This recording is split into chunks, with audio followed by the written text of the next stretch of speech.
তো হ্যালো বন্ধুরা, সকলে কেমন আছেন? আশা করি ভালো আছেন। তো বরাবরের মতন চলে এলাম আরেকটি নতুন ভিডিও নিয়ে আপনাদের মাঝে। তো আজকের ভিডিওতে থাকছে বৃত্তিমূলক শিক্ষা সম্পর্কে আজকে আপনাদের ধারণা দিব। তো চলুন বেশি কথা না বাড়িয়ে ভিডিওটি শুরু করা যাক।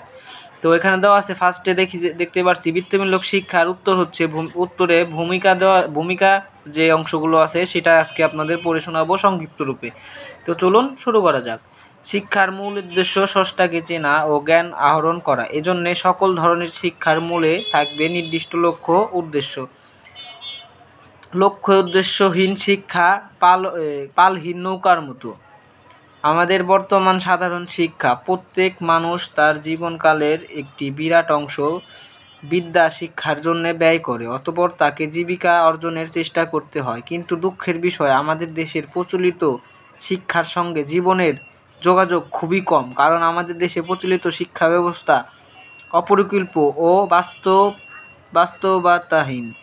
আমাদের সাধারণ শিক্ষা ব্যবস্থা হওয়া উচিত বৃত্তিমূলক।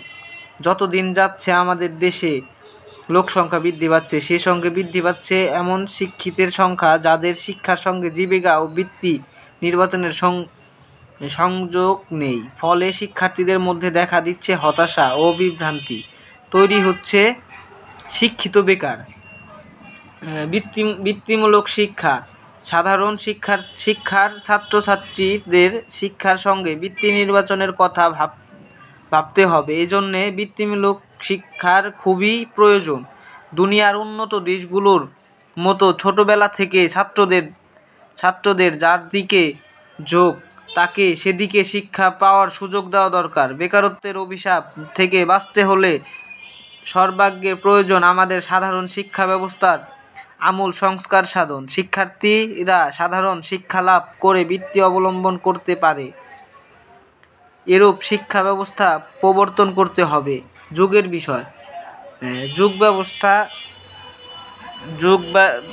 যুগ বাস্তবতা উপলব্ধি করে আমাদের শিক্ষা ব্যবস্থায় কিছুটা পরিবর্তন এসেছে। বর্তমান দেশে কতগুলো বৃত্তিমূলক শিক্ষা প্রতিষ্ঠান গড়ে উঠেছে, যেমন Bangladesh textile institute, polytechnic institute, Bangladesh শিল্পকলা মহাবিদ্যালয়, সিরামিক ইনস্টিটিউট, মেরিন একাডেমি, কৃষি ইনস্টিটিউট, বাংলাদেশ সুইডিশ কারিগরি শিক্ষালয়, বাংলাদেশ জার্মান কারিগরি প্রশিক্ষণ কেন্দ্র ইত্যাদি। প্রতি জেলায় একটি করে কারিগরি শিক্ষা প্রতিষ্ঠান রয়েছে। তাছাড়া অল্প সময় ও অল্প খরচে বৃত্তিমূলক শিক্ষার জন্য নানা প্রতিষ্ঠান গড়ে ওঠে।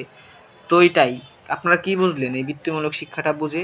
তো বাংলাদেশে যে শিক্ষার ব্যবস্থা, এই ব্যবস্থাটা টোটালি রং, ঠিক আছে? এই শিক্ষায় যে শিক্ষিত হয়ে যে একটা শিক্ষার্থী, ছাত্র বা ছাত্রী, যে কোনো যাই হোক, মনে করেন আপনারা 15-20 বছর পড়াশোনা করার পর আপনার চাকরি করতে গেলে আপনাকে খোঁজে কি? আপনার অভিজ্ঞতা। তাহলে আপনার পড়ার মানটা কি? আপনাকে পড়াশোনা করার এর থেকে তো আপনি 2 বছরে আপনি 15 বছর পড়াশোনা না করে আপনি যদি 2 বছর আপনি কাজ করতেন, তাহলে আপনি সবার থেকে, যে অফিসের বস, তার থেকে অনেক ভালো জায়গায় থাকতেন। তো এইটাই, আপনারা মনে করেন যে খালি পড়লে হবে না, পড়ার পাশাপাশি আপনি কাজ করতে হবে সঠিক নিয়মে।